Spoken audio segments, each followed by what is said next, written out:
Hey guys, Letter Magic here, and we all know that on September 26th, so in approximately 4 weeks, we are going to have the standard rotation occur with the release of Throne of Eldraine. We will be losing Ixalan, Rivals of Ixalan, Dominaria, and Corset M19, and to quote Samuel L. Jackson, yes, they deserve to die, and I hope they burn in hell.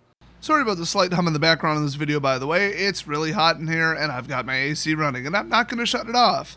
So at the same time that Throne comes out, they are going to increment the version of the game MTG Arena to 0.18. And with it, they're making even more changes, because remember, this is a very hastily updated game. Or I should say, it's very maintained. They're still pretty closely making changes and tweaks based on community feedback and based on, I would assume, Hasbro or Wizards telling them to make more money. Now, one of these changes is being, let's just say, very poorly received by the community. That's an understatement. Besides matchmaking formerly being rigged and still being suspicious, and then the shuffler being provably broken, there aren't really that many sincere complaints about Arena, and if there were some, enough people mentioned it that they changed it. So, I mean, the crew making it is doing a pretty good job. This time around, this is insane. This is the worst decision they've made since the game came out. But anyway, to follow this article in order, they're going to have no collection reset. They're not wiping anything, resetting the server, killing your whole collection, none of that, including older cards. Because remember, they had a format called Standard Plus, and in this entire article, they're gaslighting everybody and pretending that they were always calling it Historic format, which it wasn't. It was called Standard Plus. I mean, we knew it was a working title, but they just drop Historic Play on us and then act like that's what they were calling it all along. I mean, just one sentence to establish this is what we're naming it now would have been nice. So anyway, they have something called Renewal Rewards, and it is so confusing that I can't even give people a final determination on what the hell they're doing. I'm pretty sure I get their meaning, but let's just say the phrase Renewal Rewards is a bit of a misnomer as far as I can tell, but who knows. So from September 9th to the 26th, they're going to have standard 2020 events, 200 XP every 2 consecutive wins. I don't think they're putting a cap on that. That's Mastery Tree XP, by the way.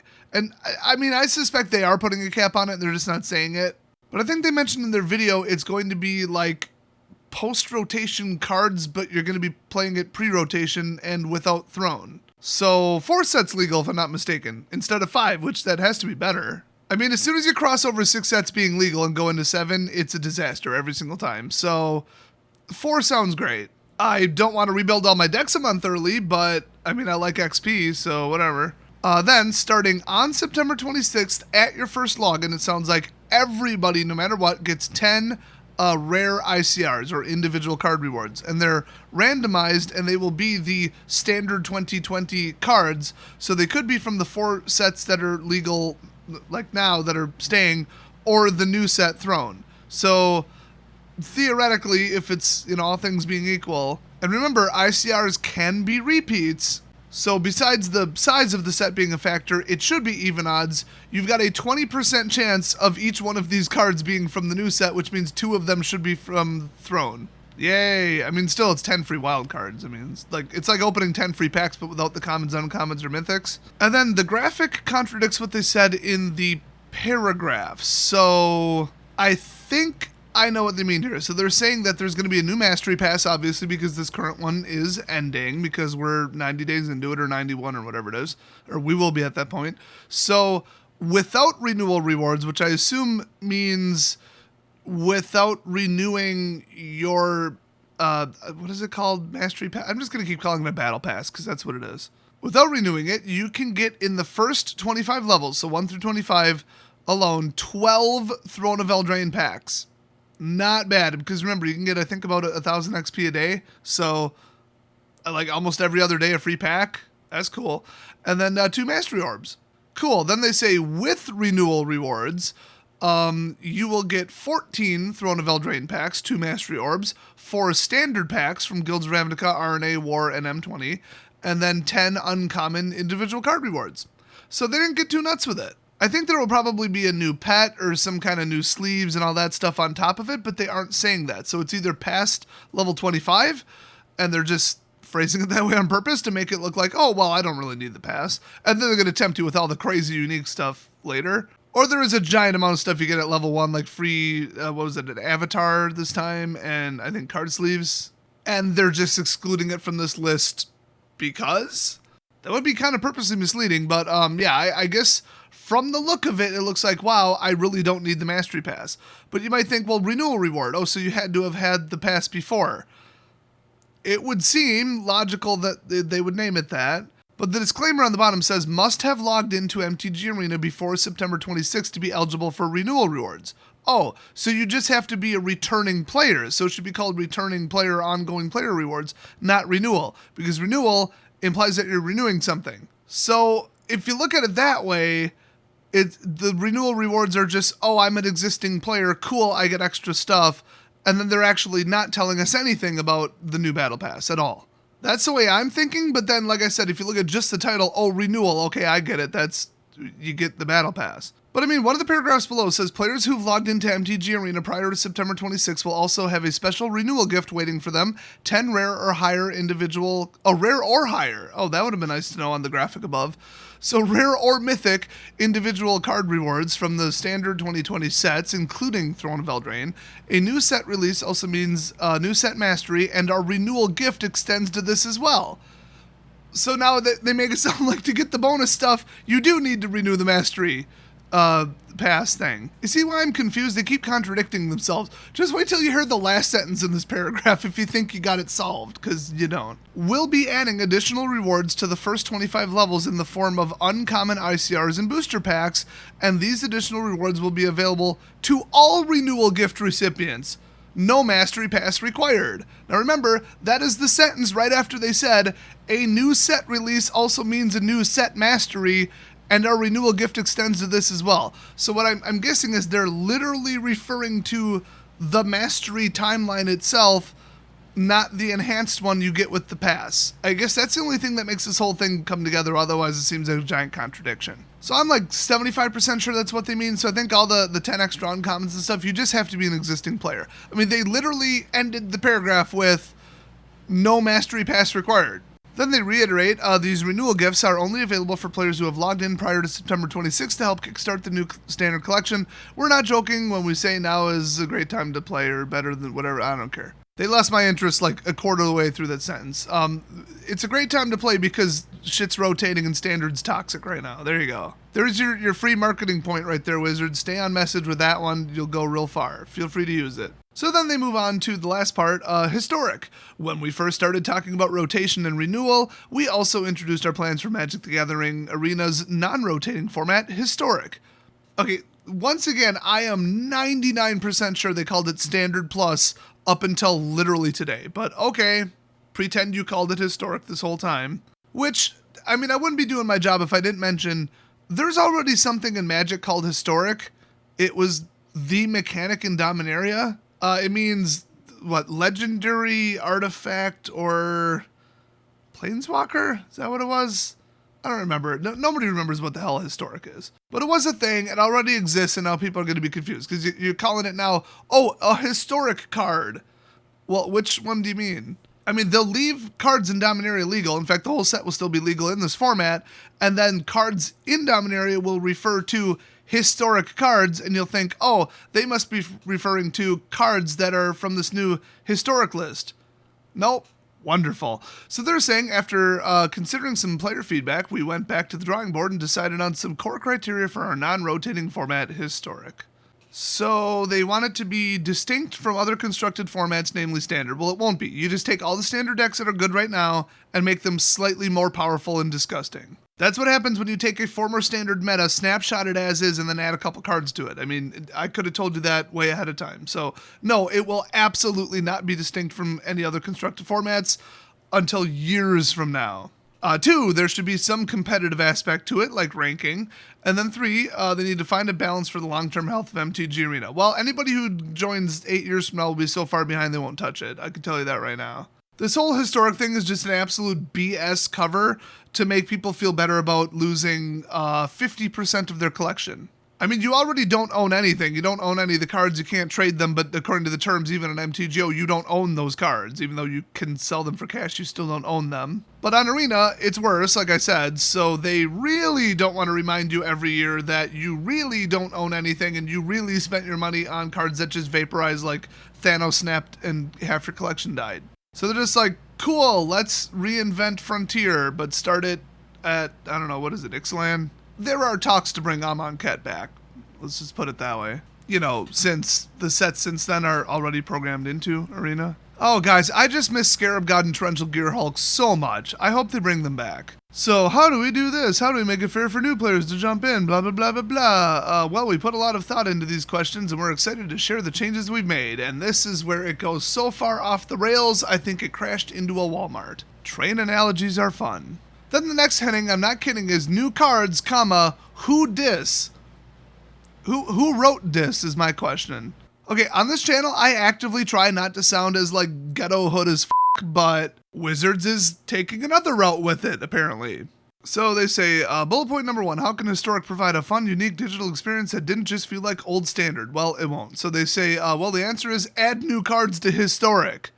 Which you might already be worried, but wait, it gets worse. I mean, just think, oh, how do we fix Modern? Let's print brand new cards specifically for Modern and try to micromanage the meta. Oh crap, Hogak ruined the entire game. Whoops. It's like handing a gun to a toddler. So anyway, I'll just cut to the chase because they're not going to. They're going to hand pick a couple cards from Magic's history to add to this format, to shake it up a little bit. Holy crap, with how wide open these archetypes are, just think. Approach of the Second Sun with Teferi backup. How can you possibly not make that worse? You'd have to literally exclude from your entire Historic lineup of cards that you hand-selected to add to it, which it'll be 15 to 20 cards, by the way. They're adding them in November. None of them could be Control, otherwise you just made that deck even worse. Oh, well, how do you stop an out-of-control deck? You obviously, use Control against it. Oh, but it is Control, and it has more Control and more draw. So that will be the dominant format forever, and nothing will beat it. Ever. It's just going to be old standard on steroids. Nobody's going to play this. It's going to be a disaster. But wait, I'm saving the best part for last. So they say, starting in November, we plan to add cards to MTG Arena from across Magic's history for play in Historic formats and events. No restrictions on set, type, or rarity. Then they say, no holds barred new. Well, no, you said they're all reprints. So are they new or are they reprints? Whoever writes these, they need to have somebody proofread these. Anyway, we also plan to do this regularly, starting with approximately 15 to 20 cards in November. You already said November like 60 times. Oh my god. So with a reoccurring goal, they said, I don't think that's the right word, of adding more new cards every quarter after that. So every time a new set comes out, they're going to bomb you with 15 to 20 new Historic cards that you probably need some of. These cards will mostly come out independent of standard sets. And yet quarterly. Okay. So how do you get cards now, guys? Oh yeah, you open boosters and open them, get the cards naturally, or you have to burn wild cards on them, which is like a secondary way of getting them.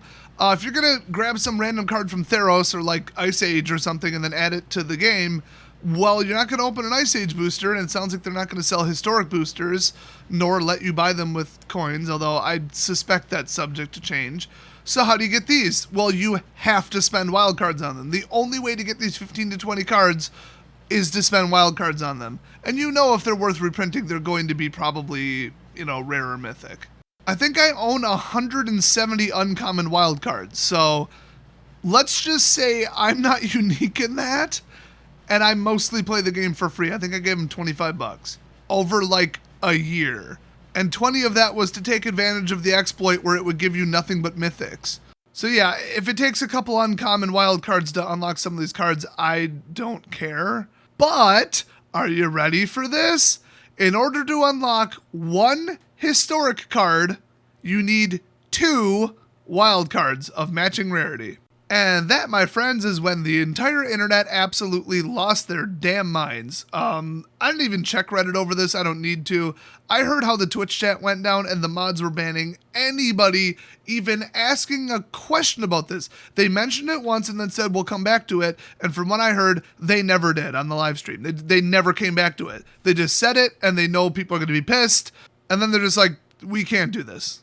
We're getting roasted in the comments already. People are like, can you clarify what you meant by this? Do you really mean it'll take 2 rare wildcards to unlock 1 rare from this stupid bullshit handpicked list you've got? Because let's say you needed 5 cards out of it. Well, that's 10 rare wildcards, which I don't remember on average how many sets you have to open or how many boosters you have to open, but I think it's approximately 1 entire box, if not like 2, which is pretty damn expensive. That's what, 30 to 50 bucks, I think? No, it's over that.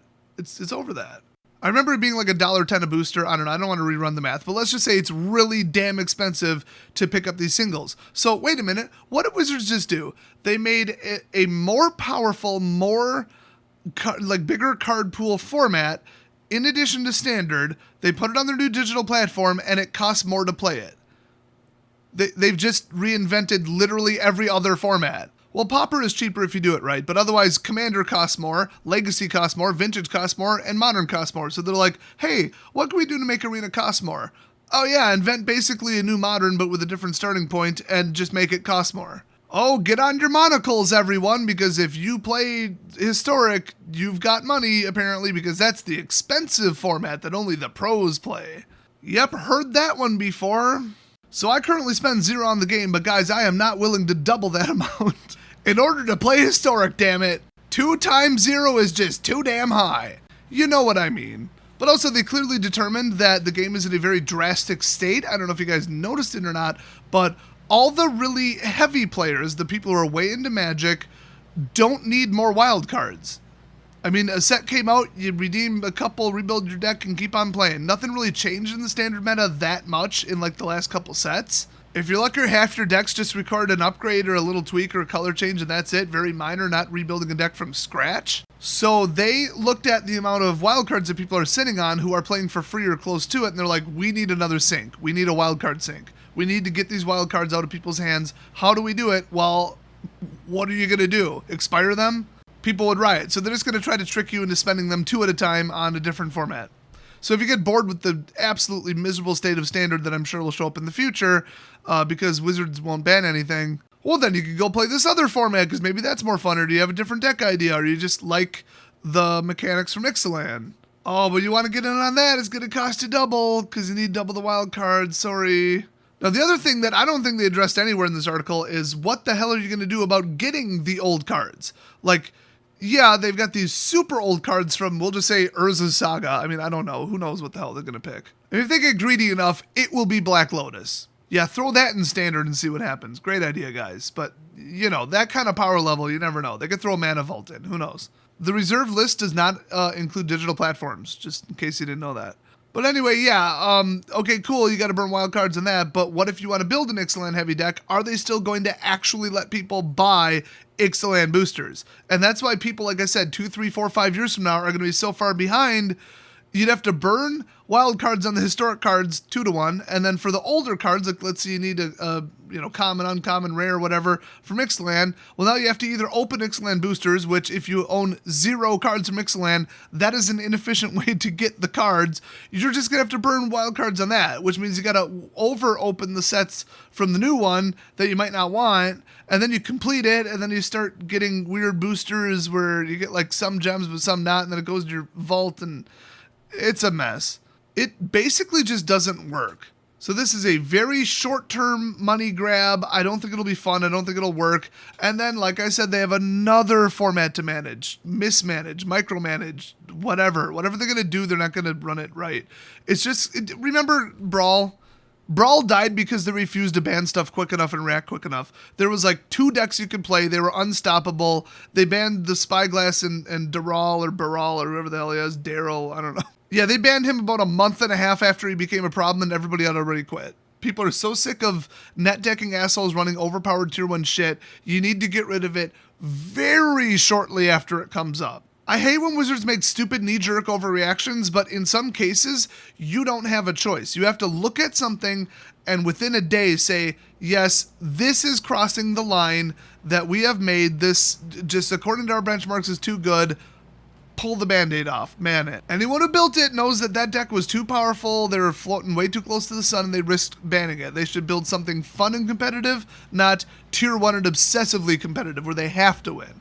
That's the definition of a net deck. And you can't even disagree with me on this. Wizards even admitted it. Not word for word, but they said, to paraphrase, net deckers ruined Brawl. The way they put it was something more like, a couple small narrow decks took over and nobody wanted to play against them. So in other words, net deckers ruined the format for everybody and then it died. So that's why I say net deckers are bullshit in standard too. They're ruining that format too. I mean, what are you going to do? You know I'm right. You can deny it by lying to yourself, but you know I'm right. Even the Wizard staff said that the game was better before the internet. Richard Garfield came right out and said that's the way the game was supposed to be played. You know, come up with an idea, build it, adapt, have an arms race with the people at your LGS, and just creativity, fun, interesting, dynamic games, and no repetitive gameplay. Well, now we have the opposite. Thanks, net deckers. Once again, the definition of net decking is copying the best deck in the world and playing with it purposely for that reason. That is net decking. Not, I saw a deck list on a forum and built it because it looked fun and I want to enjoy playing with it. That's not net decking. That's just being into Magic without necessarily being into deck building, which that's a thing. I get it. So anyway, yeah, I think this is going to be net decked to death. They're going to not want to ban anything because, I mean, what would happen if you unlocked an older card from Ixalan, you weren't playing back then, you burned a ton of wild cards on it, and then it gets banned, and like the whole deck's useless. You know when they ban it, if you own them, they're going to refund you the wild cards because I think they've done that in the past. But you also built the rest of the deck, which is now useless. So they're going to be very soft-handed on this and just, let's see if we can tweak the power level of this deck a little bit. Where, you know, they got rid of Bridge from Below instead of the actual problem, Hogak. And remember the time where they got rid of Emrakul instead of the actual problem, Marvel? Didn't they even ban the wrong card from energy decks and then finally just said screw it and fixed it like way too late? I mean, they have a long history of being very, very like surgical and subtle and then it blowing up in their faces about 50% of the time.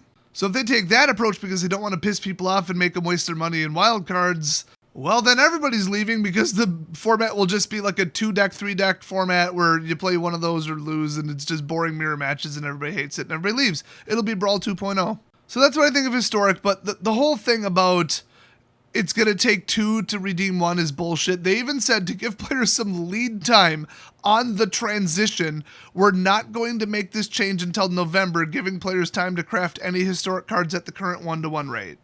So you get away with maybe 1 and then 3 months later it'll be 2-to-1. That's what it sounds like. So that's bullshit.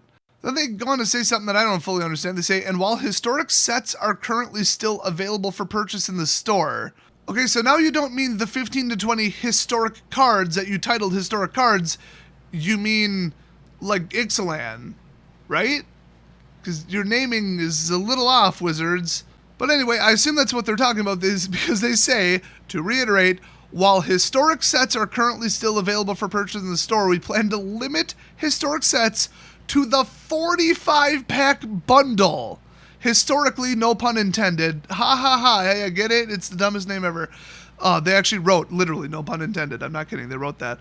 This tended to be the most popular pack bundle for players looking to expand their collection. So, 2 years from now, if you want to get some Ixalan cards, you have to buy them 45 packs at a time because opening 3 packs won't get you the cards you want, and they know it.